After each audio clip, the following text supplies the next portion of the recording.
everybody. Thank you. Good afternoon, EPA. I am very excited to welcome our special guest, our President, Barack Obama. We're honored to have him here with us at the EPA, and I know he's happy to be with us to share some thoughts on our agency and to thank you for all the hard work that you do. Since January of 2009, we have had opportunities to take incredible steps forward on critical challenges for our environment and to make changes that protect our health and the health of our children and the health of every American today and for generations to come. The credit for EPA's success goes to each and every one of you and the hard work you do every day, but it would not have been possible without the leadership of a president who supports our mission. In the face of extraordinary challenges, President Obama has stood by this agency. I'm very proud of what we have accomplished and very proud to be a part of his administration. I'm thrilled to welcome our president who has made that possible to EPA today. Ladies and gentlemen, President Barack Obama. Hey.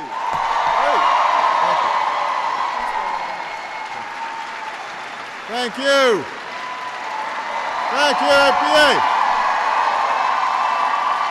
Thank you, everybody. Thank you so much. It is wonderful to see you. It is great to see you. Thank you. Thank you. Hey, now everybody can have a seat. I know Lisa's making you guys all stand up. But you can all relax. It is wonderful to be here with all of you. Thank you so much for all the great work you do. I want to first acknowledge your outstanding administrator, Lisa Jackson.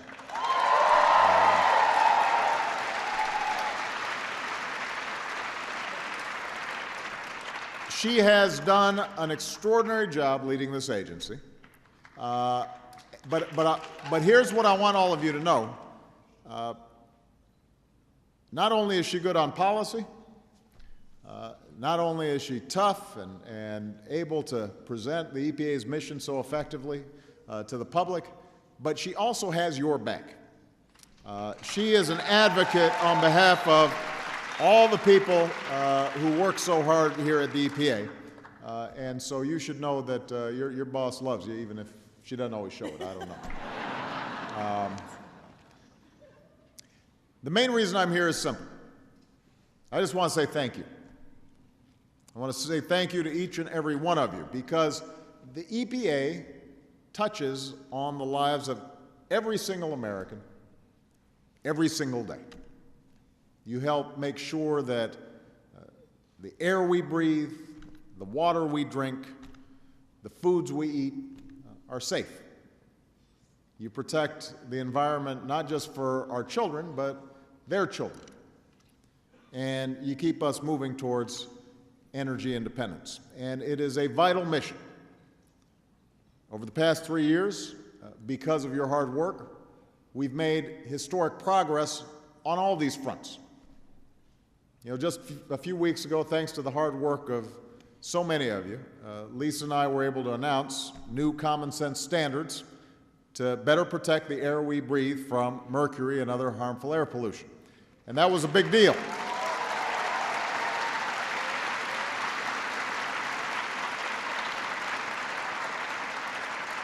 And part of the reason it was a big deal was because for over 20 years, special interest groups had successfully delayed implementing these standards when it came to our nation's power plants. And what we said was enough. It's time to get this done. And because we acted, we're going to prevent thousands of premature deaths, thousands of heart attacks and cases of childhood asthma. There are families that are going to be directly impacted in a positive way because of the work that you did. Because you kept fighting, and some of you have been fighting this fight for a long time, long before I was here, and long before Lisa was here. And so your tenacity and stick-to-itness is making a difference. Because of you, across the board, we're cutting down on acid rain and air pollution. We're making our drinking water cleaner and safer. We're creating healthier communities. But that's not all. safeguarding our environment is also about strengthening our economy. I do not buy the notion that we have to make a choice between having clean air and clean water and growing this economy in a robust way. I think that is a false debate.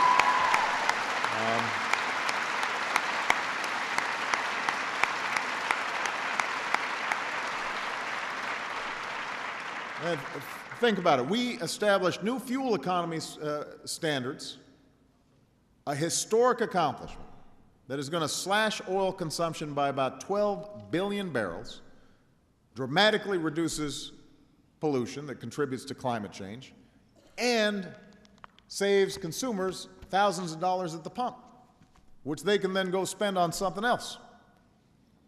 As part of the Recovery Act, you cleaned up contaminated sites across the country, which helped to rid neighborhoods of environmental blight while putting Americans back to work.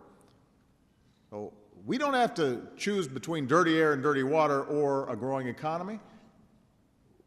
We can make sure that we are doing right by our environment and, in fact, putting people back to work all across America. That's part of our mission. When we put in place new common sense rules to reduce air pollution, we create new jobs building and installing all sorts of pollution control technology. When we put in place new emission standards for our vehicles, we make sure that the cars of tomorrow are going to be built right here in the United States of America, that we're going to win that race.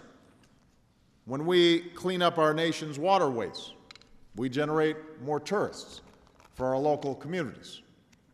So what's good for the environment can also be good for our economy. Now, that doesn't mean that there aren't going to be some tensions. That doesn't mean that there aren't going to be legitimate debates that take place. That doesn't mean that it's not important for every single one of us to think about how can we make sure that we are achieving our goals in the smartest way possible, in the most efficient ways possible, in the least bureaucratic ways possible, in the clearest ways possible. That's also part of our mission.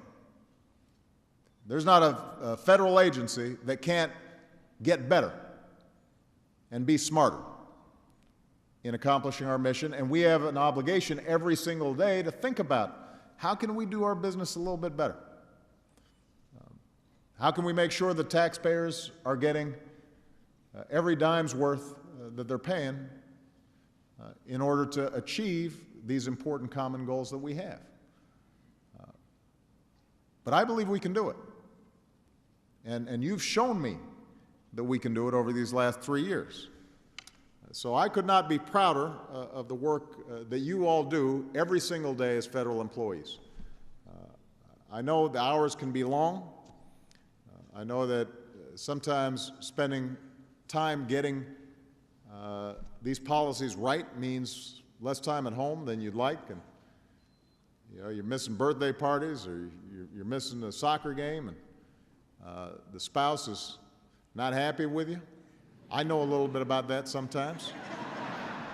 I know these jobs are demanding, but I also know what compelled you to enter public service in the first place. And that's the idea that you could make a difference, that you could leave behind a planet that is a little cleaner, a little safer than the one we inherited.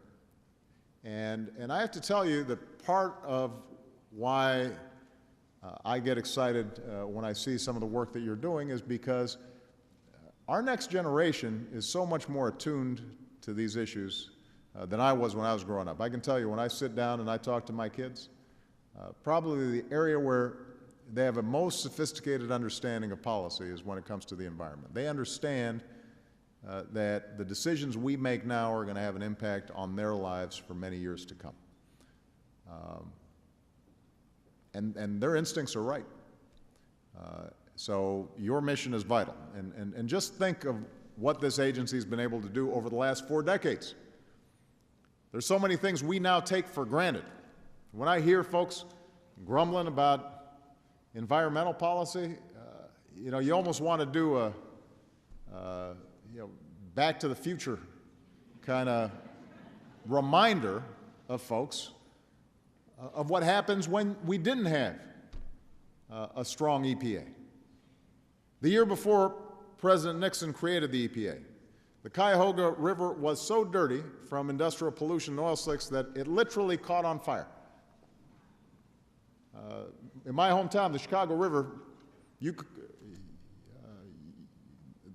you probably could not find anything alive in there 4 decades ago. Now it's thriving to the benefit of the city. Today, because of your work, 92% of Americans have access to clean water that meets our national health standards. Before the EPA was created, our cars were spewing harmful lead pollution into the air, with all sorts of impacts, especially on children. Today, because of your work, air pollution is down by more than half, and lead pollution is down more than 90% from a generation ago. So all of you and all of those who served before you have made a difference. Our environment is safer because of you. Our country is stronger because of you. Our future is brighter because of you. And I want you to know that you've got a president who is grateful for your work and will stand with you every inch of the way as you carry out your mission to make sure that we've got a cleaner world. So thank you. God bless you. God bless the United States of America. Thank you.